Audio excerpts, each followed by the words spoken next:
Hi everyone and welcome back to the Crafty Yellow Camper. Today I've got a card for you using this set, Joyful Tidings, which you can find on page 58 of the September to December mini catalogue.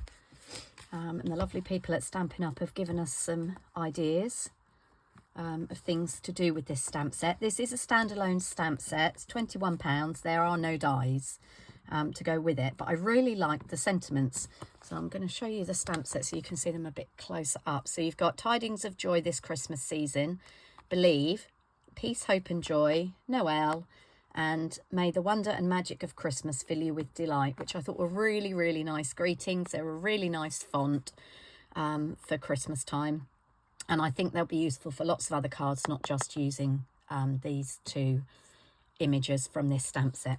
So I've sort of adapted one of the cards that they've done in the catalogue, and this is the card that we're going to be making today, and I'll show you how I did that.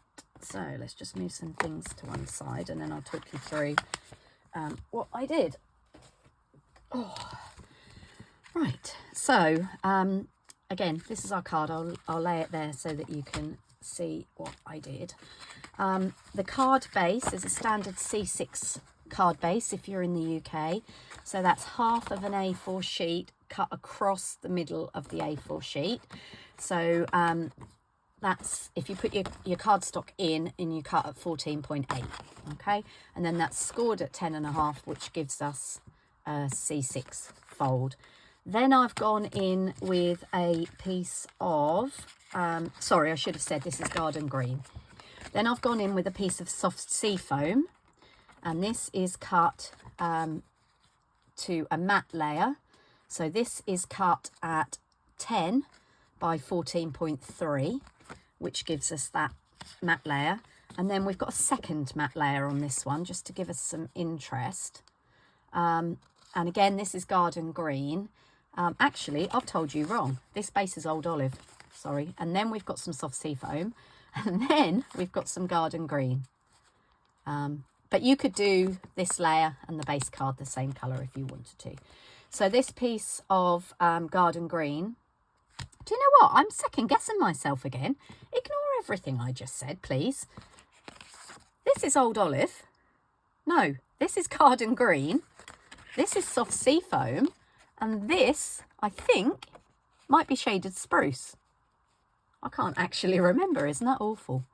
It's a little while since I made these cards because, unfortunately, just after I did this class, I damaged my back. And so I've had a week in hospital, several tests, MRIs, CT scans and the rest of it. And this is week 3 or 4 at home. I'm losing track because I can't leave the house. I'm walking with a Zimmer frame and I'm not finding it very comfortable to sit at my craft desk. So I've been having to record these videos in dribs and drabs, I'm afraid, which is why there are some steps that I would normally show you that are skipped because I can't sit for very long at all at my desk.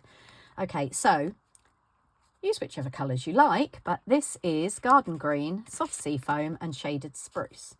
Okay, and this layer is cut 0.5 centimetre smaller. So basically when you're wanting to do matte layers, if you go down in 0.5 centimetre, the Americans I think go down in 1/4 inch, but I use centimetres predominantly. So as I said, we'll recap on that. The base is standard C6, so that is half an A4 sheet cut across the width of the sheet at 14.8 and then scored in half.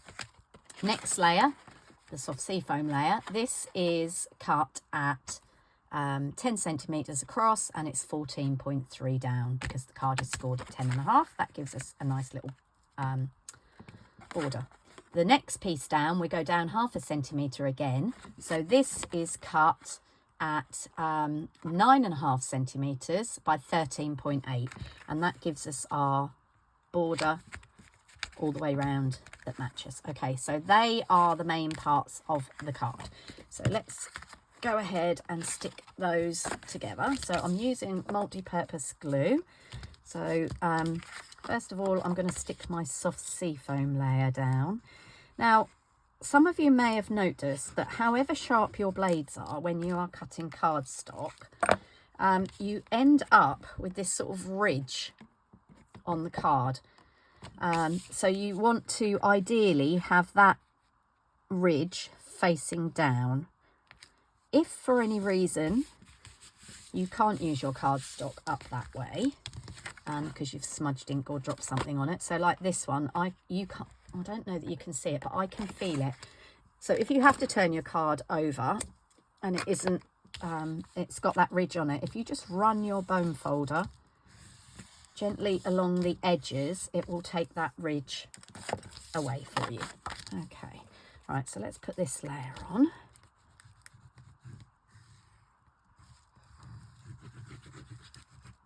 Now, as I mentioned before at the beginning of this video, unfortunately there are no dies.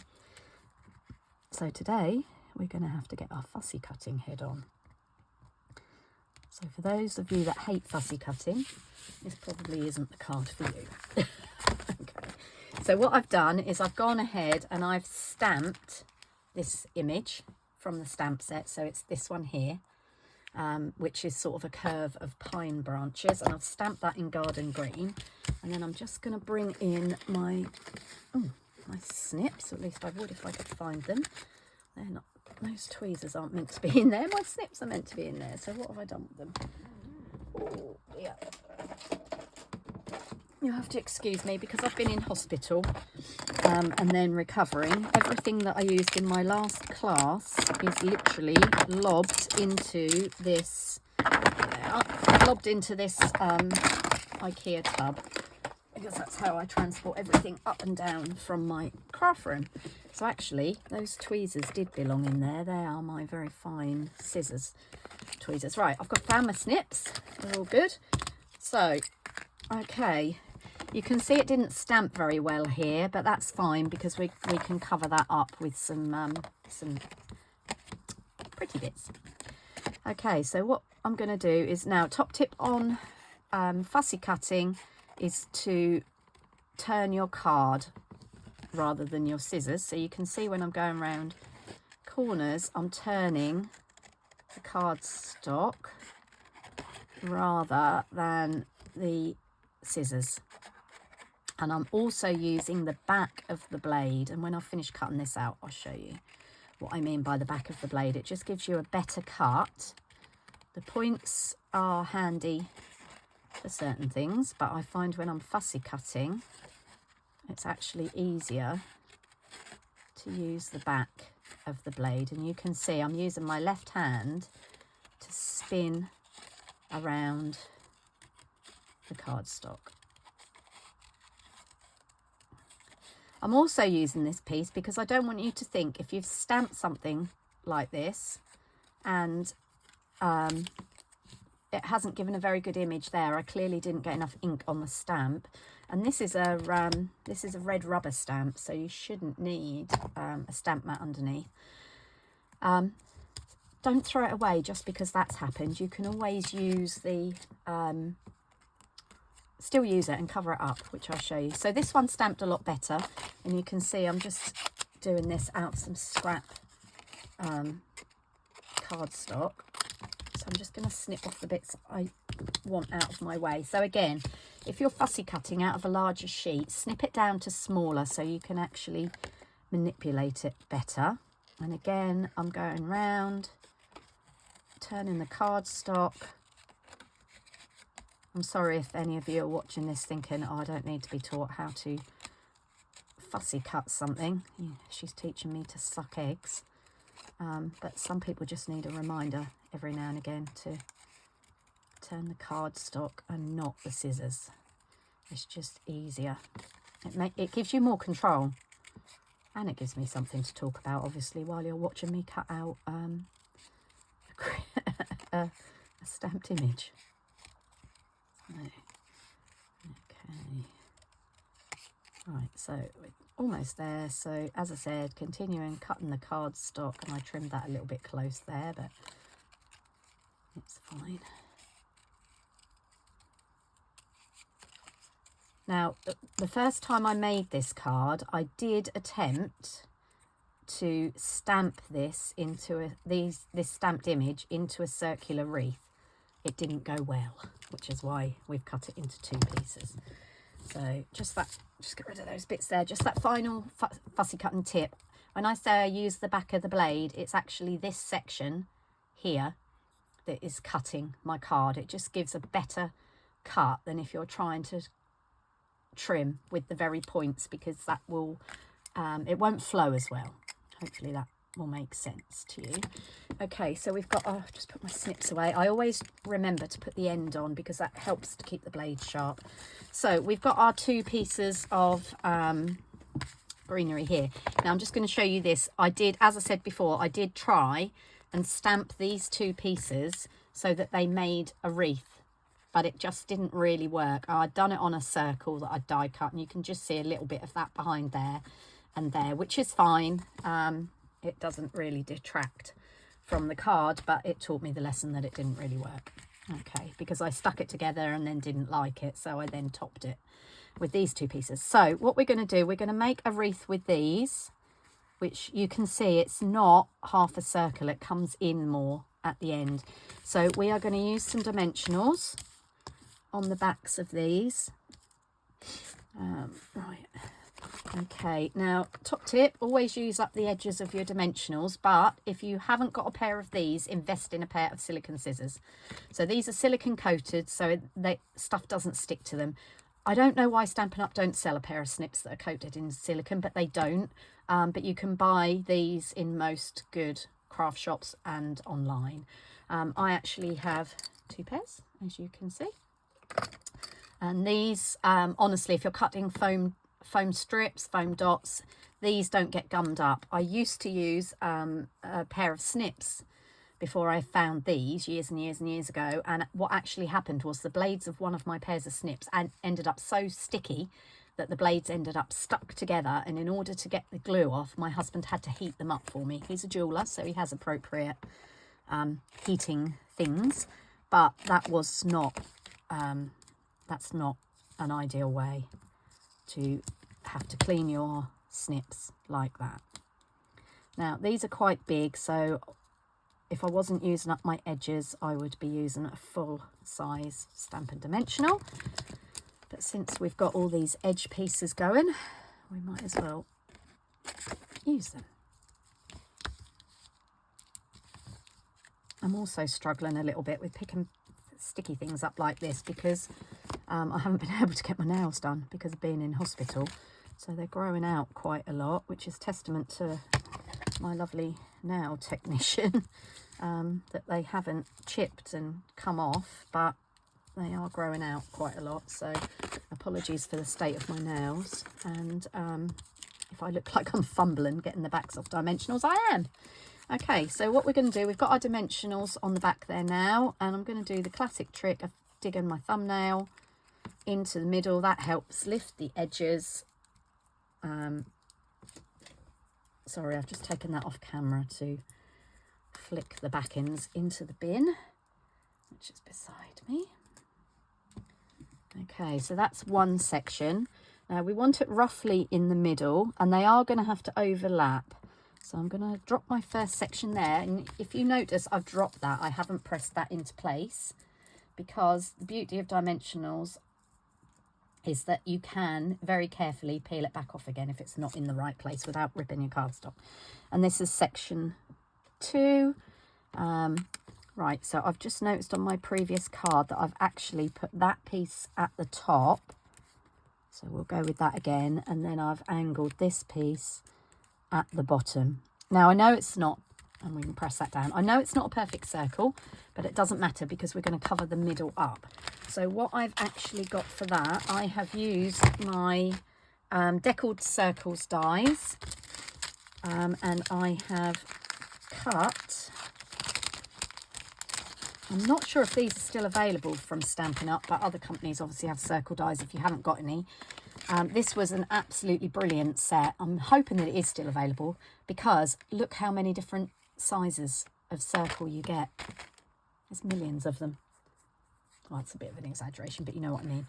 So I've used that die there, and I've cut from some of our gold foiled paper a circle, and that is going to fit over there. like that.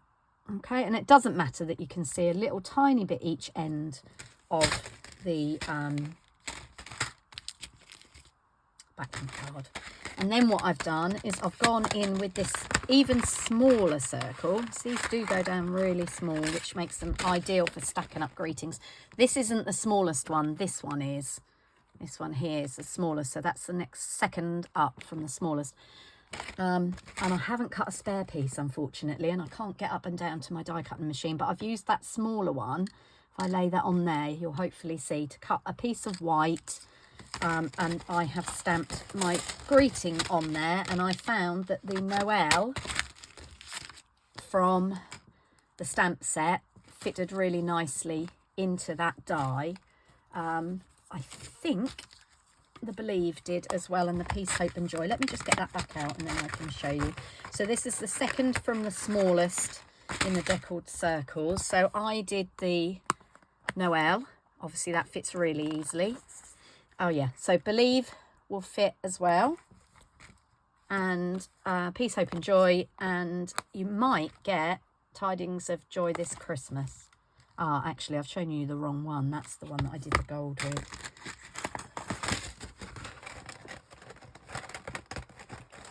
So I might have to, can't pick anything up. Right, sorry, this is the right size. So yeah. So you can see that the cutting edge, I've got this upside down so you can see the cutting edge is the raised edge. So you would just get Tidings of Joy This Christmas season. Definitely get Believe, definitely get Peace, Hope and Joy and Noel, but you wouldn't get the larger greeting in there. But I don't think that's too bad. Okay, I'm just going to put those out of the way. Okay. So as I said, I've stuck these down. I've put the gold one on the top with a couple of dimensionals behind it. And again, I'm so sorry about having to miss some steps of this so that you're not getting a completed card, but I just can't. I'm having to film these videos one at a time because I just can't sit for any length of time at my craft desk, which is really annoying because I've got so much to get on with. Okay, so that gold circle is going in there, and then as I said, our white circle with the greeting on will go on top. And then what I've done is I've come in with some embellishments. So we've got a bit of a mix of embellishments here, but I have used these red and green adhesive back pearls, which I think might have been from last year. And I've popped a red one into the middle of the wreath there. Now on this one, this didn't stamp very well, so that little gem is not going to cover up that, so I need something a little bit different on that one. I have got these larger genial gems, these are called. These were from the annual catalogue, I think, which are green and very sparkly and very pretty, and I'm going to use a couple of those on the surrounds of the card. You can see I've put some here, but again, I don't think, well, I know that the biggest ones aren't going to be big enough to cover up that bad stamping. So I'm just going to pop a couple of those. And again, yours doesn't have to be the same as mine. If you haven't got these gems that are trying to escape, just use whatever you've got. So you might have just the basic rhinestones. You might have some other gems that are the appropriate Christmas colours. Again, just use whatever you've got. And I'm just popping a couple of the green ones on here just to give it a little bit of bling, but I do need to cover that up, and that's what I wanted to show you. So I'm just going to move my dimensional embellishments out of the way, and what I'm actually going to do is have a look and see what I've got in my ribbons. And I have got some of this really nice. Again, I think this was last year, but there'll be something similar. It's clear, but it's sort of sequined. So what I'm going to do is just tie, and that's why I've deliberately put this section on the bottom. I'm just going to tie a bow. So I'm doing bunny ears. So you make 2 loops and tie them in a knot. And if you want a smallish bow, this is by far the easiest way to do it. And then you can tweak as you, sorry, I'm trying to get that into screen so you can see what I'm doing. So just use your fingers to get the bow bits nice and flat. Okay. And then I actually keep a separate pair of scissors. These are purely for ribbon. So they stay nice and sharp, and I sharpen them up if they start to get a little bit blunt, and I'm just angling the corners on that bow. Let's make sure it's pulled nice and tight but isn't too long on the... you can always trim it off a little bit more once you've got your bow how you want it. Let me put that ribbon out of the way. I've got one side slightly longer than the other. I'm getting to the point on this video where I need to go and have a rest, which is making me a bit shaky, I'm afraid. Try not to chop your finger off, Julia. There you go. Right, now, ribbon doesn't stick very well with dimensionals, unfortunately. So I'm just reaching up for some mini glue dots. And what I tend to do is I keep just a piece of twine tied around my glue dots so they don't all unroll. And then you can just pull the piece of twine along as you go. And I tend to put the bow onto the glue dot while it's still on the paper and then peel it off, rather than trying to put the glue dot on the cardstock and then trying to get the bow to stick to it, because they're see-through.